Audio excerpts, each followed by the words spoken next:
Bonjour, bienvenue dans cette nouvelle vidéo, merci de vous abonner et pour cela il suffit simplement de cliquer sur le logo qui apparaît en bas à droite de votre écran. Aujourd'hui, nous allons revenir sur un problème de calendrier. Pourquoi? Parce que simplement, pour le peuple juif, Rosh Hashanah en hébreu ça veut dire le nouvel an, c'est-à-dire le premier jour de l'année.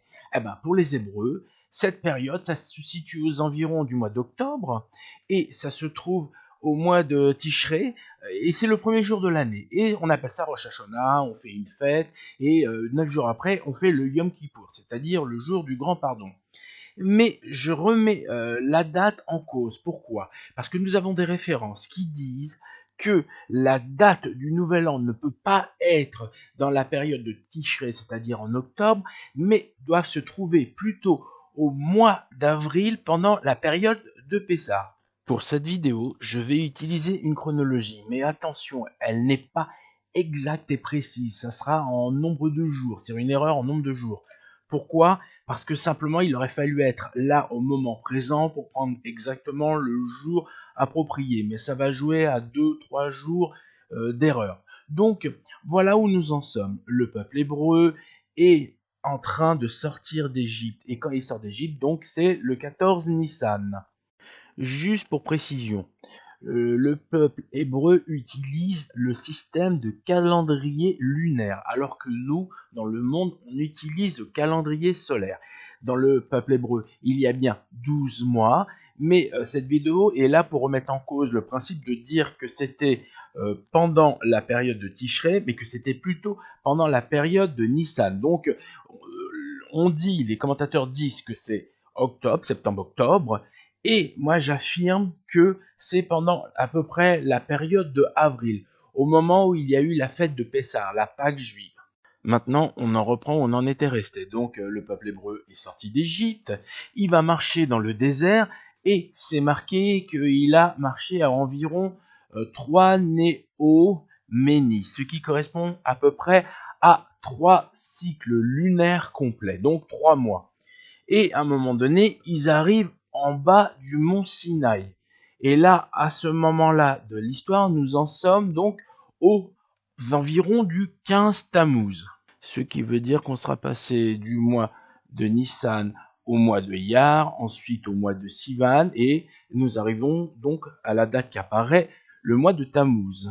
Et plus précisément aux environs, et je précise toujours aux environs, ça ne peut pas être une date précise, mais je l'ai marqué ainsi pour pas trop s'embrouiller, aux environs du 18 Tammuz, qui pourra permettre au peuple juif de s'être purifié. Ils vont se présenter à Dieu, il faut qu'ils soient purs, donc pendant 3 jours, ils s'éloignent de tout ce qui est de source d'impureté, et aux environs du 19 Tammuz, je précise bien, c'est vraiment pas une date précise, Dieu apparaît au peuple hébreu. D'ailleurs, ils ont très peur et ils demandent, ils supplient même Moïse de parler à leur place à Dieu directement.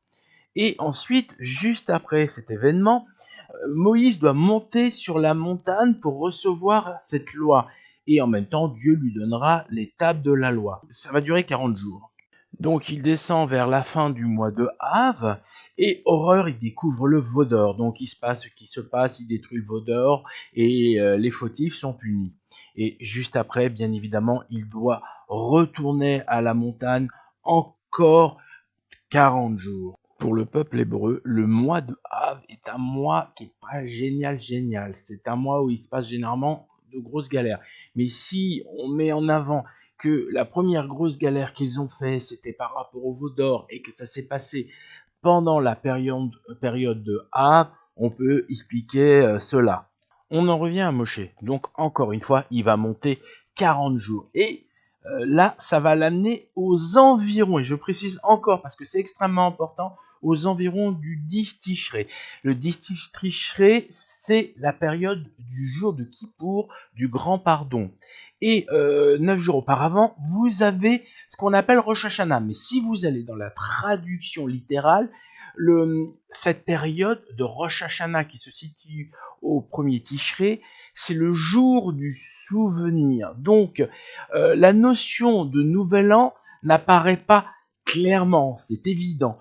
Donc, j'affirme que le premier jour de l'année du calendrier pour un hébreu doit être le premier Nissan, et que plusieurs mois après, nous avons la fête du souvenir pour rappeler ce qui s'est passé au moment où nous avons reçu les tables de la loi, et juste après, nous avons le Kippour, où le peuple hébreu doit être jugé par rapport à ses actes positifs ou négatifs durant l'année. Voilà, cette vidéo est finie. Merci de vous abonner. À bientôt.